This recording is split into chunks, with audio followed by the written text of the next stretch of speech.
they're here.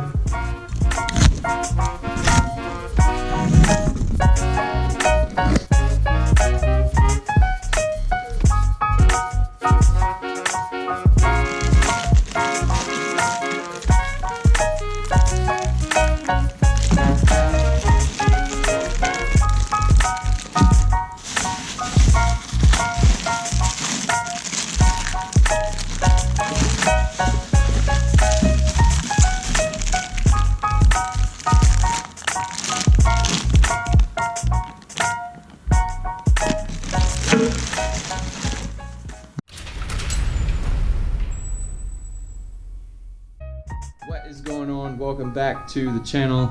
Super appreciate you guys joining me today for this video. So today what we're going to be doing is replacing the rear lateral links as well as the suspension end links on a 2004 Forester that I have right here. Well, let me just show you the reason why we're replacing it. Okay, underneath the car, this is the driver's side wheel. And these are the lateral links. You have a rear lateral link and a front lateral link right here. Both of them run from the bottom of the knuckle here up to the subframe, which you'll see clearly here in a second. But the reason I'm replacing both sides is because this side was broken completely off from the end link here that goes from the sway bar to the lateral link. It's broken and it looks as if it was welded on previously, very poorly, I may add.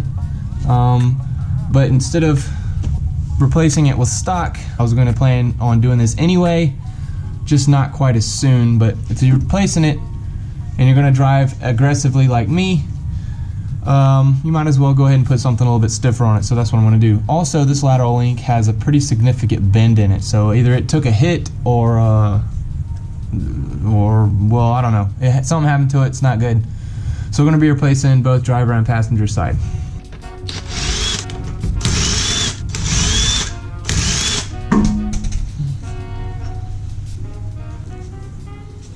Here's the broken end link. We're going to go ahead and pull this one off and spray this bottom bolt down here down with some penetrating fluid and let it sit for a little bit, because this thing has seen quite a few winters and it's most likely going to be seized. If it's not, I'm going to be really surprised.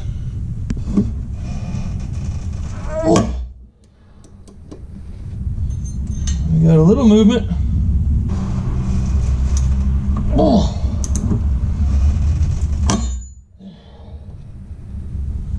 I think she's a little over tight. Just guessing.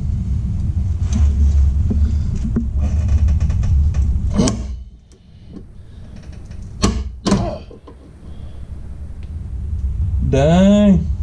Good thing I'm replacing it.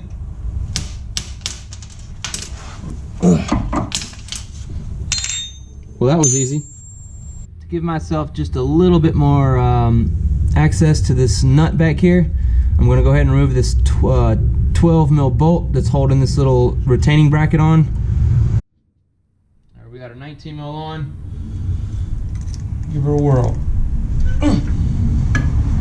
Wasn't too bad. A little bit of creaking, but not too bad. I'm sure getting the bolt out of the hole is going to be a much different story. There we go. Oh, right. Instead of trying to mess around and get this thing broken free enough to slide all the way out, I'm going to leave it in, because I tried to put a little bit of pressure on it and it just barely moves, which tells me that it's pretty well seized in there. Follow the trailing arm up to where it bolts into the subframe. I'm going to go ahead and drop the lateral link down, and then I'll use it to hammer on to get this out, so we can drop both of these out. So we'll need a 22 millimeter on the back side for the head of the bolt and a 17 mil socket on the nut side. Go ahead and drop that down and then work on getting this moved.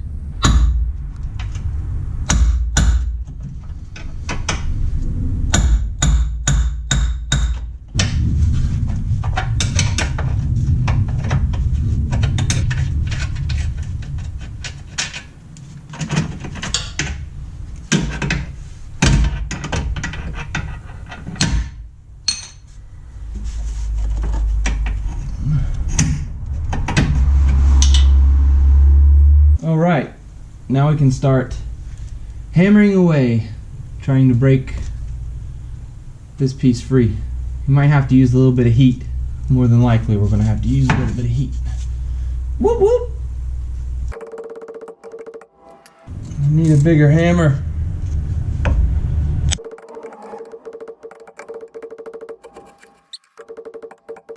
I don't even think I'm moving it.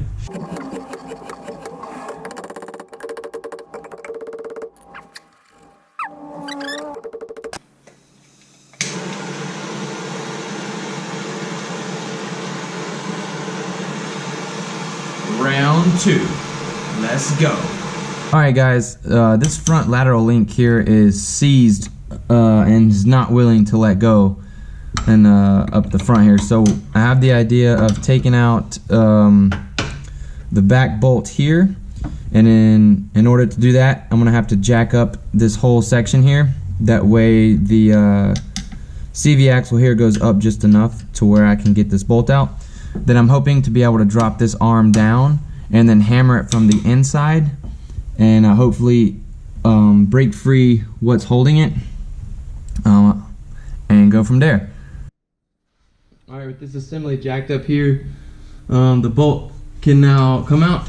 Still a little bit of a struggle, but better than having to remove the whole CV axle. I'm going to press up on the rubber just a little bit and pull out the bolt. Now this should drop down. Awesome.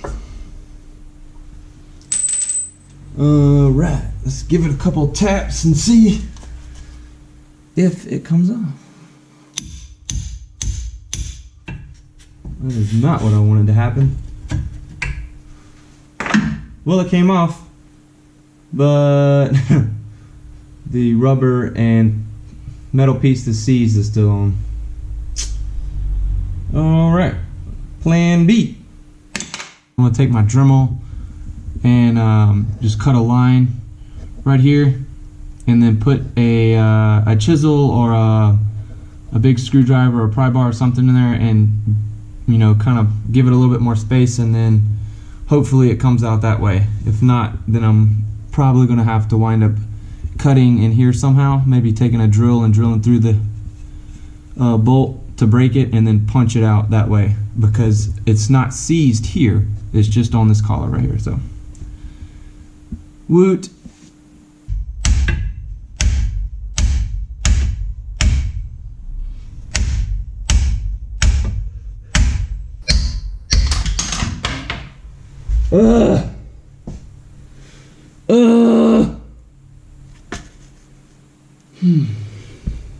For the win. Look at how crooked this thing is for me wailing on it. Holy shit. That is the hardest bolt I have ever in my life had to remove. I took the rubber bushing off.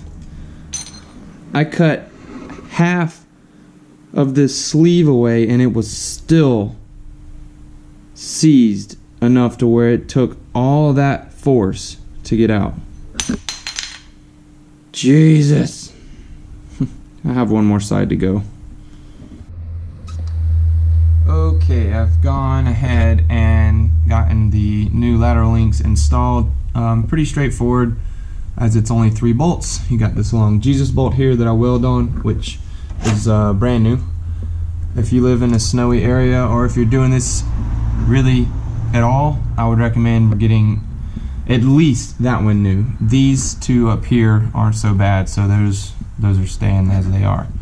But they're installed, they are not tightened down.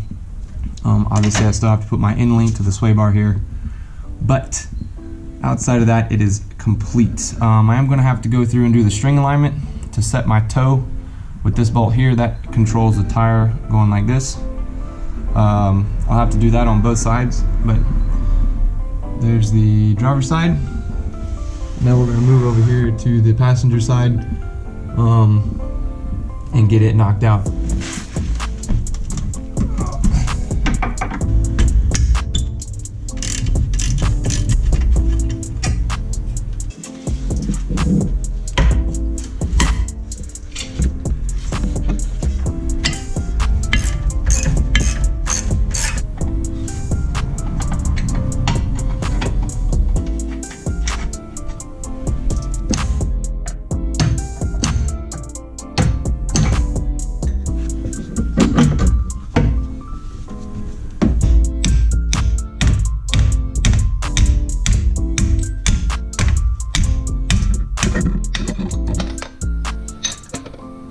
Man, that was so much easier. So much easier than the driver's side. Wow.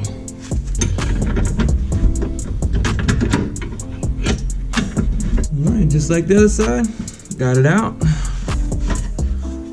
Clean up the whole area just a little bit, get kind of the grime away. Taking it out. When you're installing these, if you do these on your own car, you'll notice that the portion that mounts up here into the subframe is smaller than where the long Jesus bolt goes, as everybody calls it. So just be mindful of that. And also you want to set it on top of this trailing arm, I guess you'd call it, right here. You want to set it on top of it. You don't want to put it on the bottom. Take your bolt.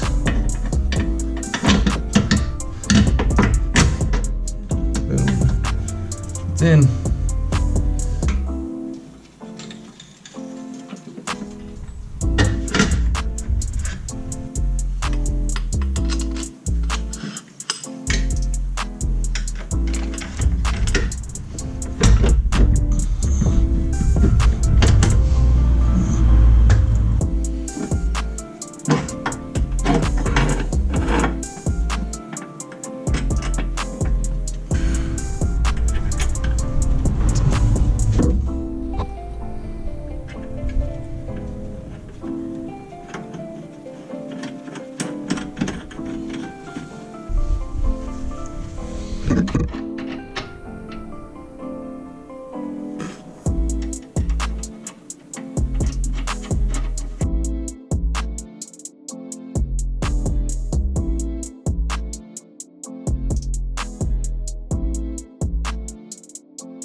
Y'all, everything's bolted up as it needs to be and torqued down, so all that's left to do is a road test. So let's close it out with a bang.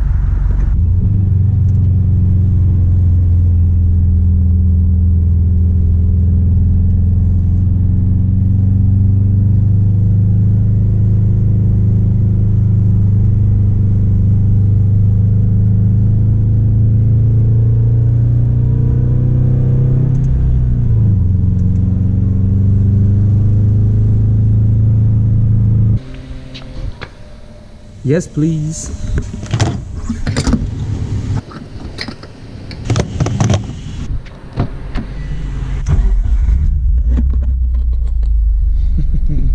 Love it.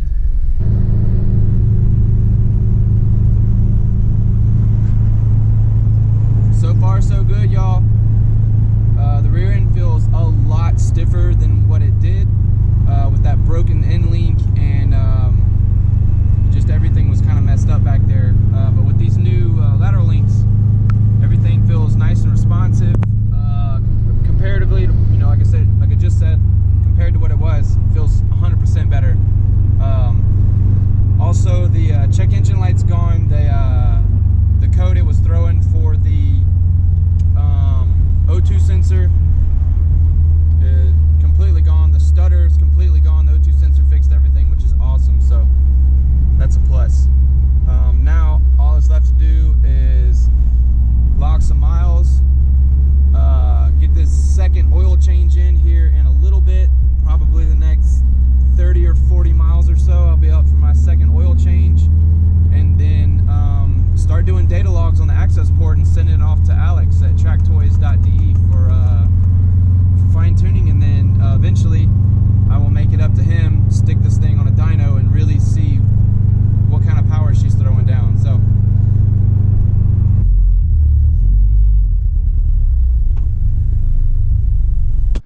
alright, we're back in the shop here. Excellent day of driving. I think I put just under 100 miles on her. Did absolutely fantastic. Like I said before, the lateral links really stiffened up the rear compared to what it was, just because of the stuff that was broken. And that O2 sensor that I put on, that's right off the manifold, completely solved whatever stutter that was going on in the car. Completely wiped it out. Handles great, drives great. There is a small a little leak right where the banjo bolt goes into the power steering. I'm assuming that's just a crush washer issue. Those copper washers seem to not work very well for me. I either over tighten them or they just don't seal properly. But it's going to wrap everything up. Hope you guys enjoyed it. If you did, go ahead and hit that thumbs up button. Much appreciated. Go ahead and hit that subscribe button if you have not already. There is a ton more stuff that I would like to do to her eventually. That's all going to be upcoming. But for now, that's it. Hope you guys enjoy the rest of your day. Again, thank you so much for watching. I'll catch you in the next one. Later.